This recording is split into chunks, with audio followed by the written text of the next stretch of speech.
Throwback to the early 1990s, and these Autotek bass thrust amplifiers were very popular, mostly due to the fact they sounded great, they were good value overall, and they had bass and treble controls like the Punch series amplifiers. The other trend in the early 90s was what was called the cheater amplifiers, ones that were rated 50 watts total but actually did 300 or 400 watts total. We've shown the Orion 225 HCCA amplifiers before. This is probably the king of the cheater amps from the 80s and 90s, but there were many other models, and I'll leave a link in the description below for other ones that I've shown. Not to be outdone by its competitors, Autotek released in 1990 the Champagne series amplifiers.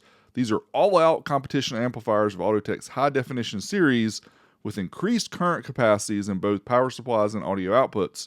They are rated to deliver full power continuously into loads as low as 1 ohm. Today we have the 9050 BTS here on the right, which is a sister amp or brother amp to the 7100 BTS that we have shown before. Let's pull out the 1990 Car Audio and Electronics directory and we'll take a look at these amps. Here we can see the 9050 is $600 back in 1990. That's about $1,400 in 2024. What's interesting is the 7100 was $360. Now let's talk about some of the other cheater amps from the early 90s. The cousin amp, the Hyphonics Ulysses, which was also made by Z Audio, was a retail price of $500, so it was $100 cheaper than the Autotek. We also had amps like the Phoenix Gold MPS 2220, which was their mobile professional series, again designed for high current output, $470 back in 1990. And we can't forget MTX and Orion, of course.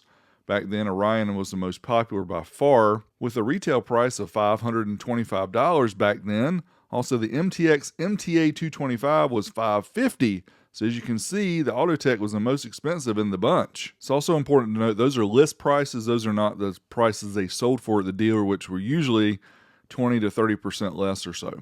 So here we have the model 9050 BTS, 44 watts into 4 ohms. Starting on the left, we can see the protection LED. We see the treble and bass control. Treble goes to plus 12, and the bass control goes up to plus 18. We also have the gain control, left and right RCA inputs, and a power LED. The bass control was 45 Hertz, whereas the treble control was 12 kilohertz.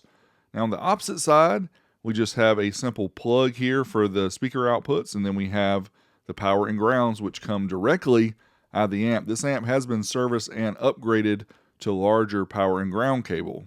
I've been very vocal over the years. My least favorite part of these old school amps is these Molex plugs and wiring harnesses that were used, which are very clunky and just very messy. It is nice though that you can get these little terminal strips now. I'll leave a link in the video description to the ones I get off Amazon, which just make it much easier. You don't have to use butt connectors and things like that and make it messy. It's very easy to hook them up this way. Here I'm showing off the 9050 BTS, which is the Champagne series, as well as the 7100 BTS, which was their normal series. Again, almost half the price for the 7100. Overall, they do the same power output, just at different ohm levels. Dimensions are 8.5 inches by 6.5 by 2.5 millimeter equivalents are there as well. As far as your ratings, at 4 ohms, 22 watts by 2, 2 ohms 50 by 2, 1 ohm 75 by 2, bridged 100 watts at 4 ohms or 150 at 2 ohms. So the coolest thing about now is we've got this amp dyno. We can hook this amp up and find out what its true power output is. So first up, we're going to try the amp in stereo. We have both channels wired to the dyno. We'll try 4 ohms where it's rated 22 watts by 2 at 12 volts. Let's try it out here certified at 1 kilohertz. Right around 14 volts. Let's see what we get. There you go. 37 and 34, 14.34. So you're definitely getting more than the 22 watts by 2 it was rated. Dynamically, getting close to 40 watts, 39 and 35 at 14.36. Let's reset the dyno here for 2 ohms. This is where it's rated 50 watts by 2. And you guys might be asking, well, it's 12 volts and we're giving it more than that. I'll talk about that in a little bit. Certified to 1% distortion, easily get the 50 watts. We get 66 and 54. There's a little bit of channel difference there, but not a huge amount. Dynamic power using the 1 kilohertz burst tone. Again, channel 1's a little bit more powerful, close to 70 watts, and channel 2 is about 55. Now let's try 1 ohm. This is the lowest ohm load this amp is rated to handle, and it's rated 75 watts by 2. So let's see what we get here. Certified to 1% distortion. There you go. 100 watts. 110 and 93 right at 14 volts. What about dynamically? You might notice this amp is very similar in dynamic output as it is in the certified mode. And again, we'll talk about that here in just a little bit. Now we're going to bridge the amp so we can try it using the blue for positive, white for negative. That's left negative and right positive, which is a little different. Most amps are left positive and right negative. But anyway, here we have it wired up, as you can see here, using this little terminal block we talked about before. Check links in the video description. 4 ohms mono, it's rated 100 watts. Big power, right? Let's see what we get here. Certified using the 40 hertz track, we get 128. So it definitely is rated power, plus a little more. So you'd be happy with your $600 you spent. Let's try it uncertified up to clipping. Again, 40 hertz track. And getting a little bit more, 134, 14.23. Finally, let's reset it here for the dynamic tracks and the pulse tone. Not expecting huge numbers because this is a regulated amp. 134 watts at 14.2. Next up, we'll bridge the amp mono at 2 ohms. It's rated 150 watts. Let's see what we get here. Certified 40 hertz. Can we get the 150? Oh yeah, 215. Getting over 200 watts at 14 volts. Let's reset the dyno here for the uncertified track. See what we get. Bet we're going to bust that 215 a little bit. Oh yeah, we're in the 220s. 225 right at 14 volts.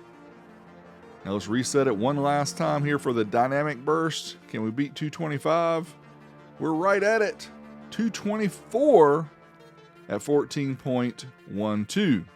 I know some people are going to complain that the voltage is too high. Oh, your amp is rated at 12 volts. You gave it 14. Watch all the way into the end of the video and I will redo some of the tests at 12 volts and prove it doesn't matter. This is a regulated amplifier and it doesn't put out much more power at higher voltage than lower voltage. So make sure you watch all the way to the end if you're curious about that. Knowing sound quality can't be portrayed over YouTube, we're going to try it anyway here with the ELAC debut speakers and see how well this amp sounds.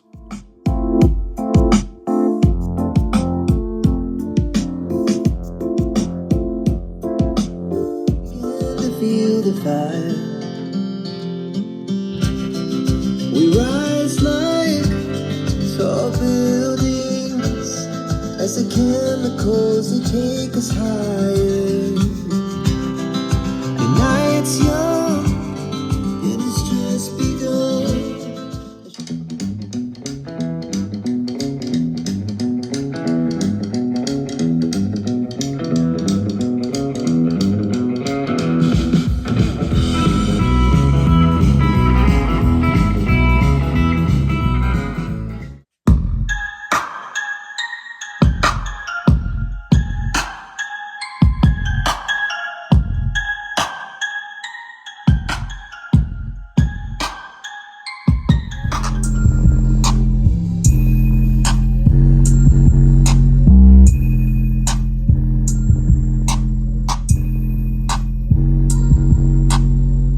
The Savard 6.5-inch high-Q subwoofer has a RMS power handling of 350 watts, sports a 2-inch voice coil, 11mm one-way X-Max, 22mm overall, 80-ounce Y35 magnet, long strand Kevlar cone for added strength, cast aluminum basket, as well as integrated 12-gauge spring-loaded terminals. Overall, these are great subwoofers. I've used them for several years. Thanks to Savard for sponsoring this video. If you want to check these out, make sure you check links in the video description. Use code WOW7 for 7% off these or other Savard subwoofers. Let's go on to more flexing. We have the Savard high-Q 6.5-inch sub here, wired up at 1 ohm mono for the Autotek 9050. Let's try some Space Age Hustle.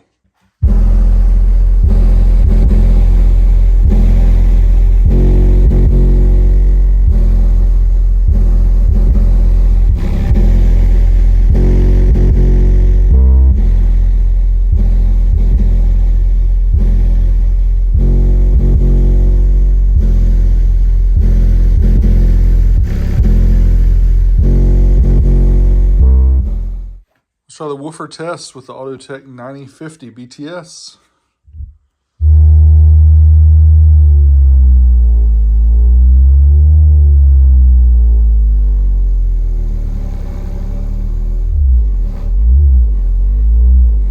Sound quality overall, the bookshelf speaker sounded great, and as you can see here, it is absolutely flexing the 6.5-inch sub, proving that you don't have to have a ton of power to get some really nice bass, even with an old school amp like this.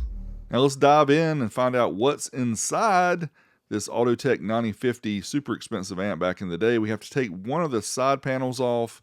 We have to loosen the other side panel because there is a lip here which helps hold the bottom plate on. And the way this amp works is you have to slide the bottom panel off out of the notch in the amp, and it can be difficult on some of these amps to get the bottom panel off. Here you can see the internals. This amp again has been recapped, has been serviced by Z Audio. 4700 microfarad 25 volt capacitors there. Also we have 25 volt 3300 on the power supply side. But remember, this amp was serviced and it was recapped. It's possible that the values of these capacitors changed from the originals. Now, overall, this amp performed to its specs and above, which is impressive. But if you look back, the 7100 BTS was almost half the cost, and proof that these manufacturers were using people, calling these quote-unquote competition amplifiers, and they weren't giving you any more power. They're just doing it at lower ohm load so that you could cheat the competition system. Anyway, I hope you guys enjoyed this. Make sure you stick around to the very end if you want to see the low voltage test. Thanks as always for watching. Leave me a comment below. Till next time, Big D, I'm out of here.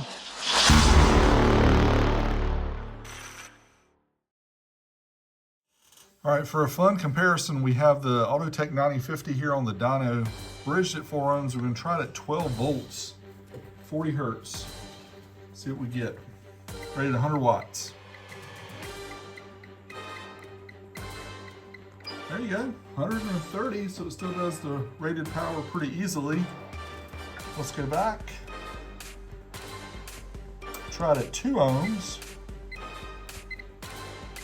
Again, 12 volts. This is a regulated amp, so it shouldn't really matter, but we're just going to show it because you guys are going to ask. All right, we got 195 watts at 11.92 volts. Have the Autotek 9050, let's try dynamic at 2 ohms, 40 hertz. After the 40 hertz track, we're going to try the 1 kilohertz track. You can see the dynos even, colors are sagging a little bit. So let's reset this and then try the 1 kilohertz track. See if it does any more at 1 kilohertz. A little bit. Keeps counting up. 234 right at 12 volts.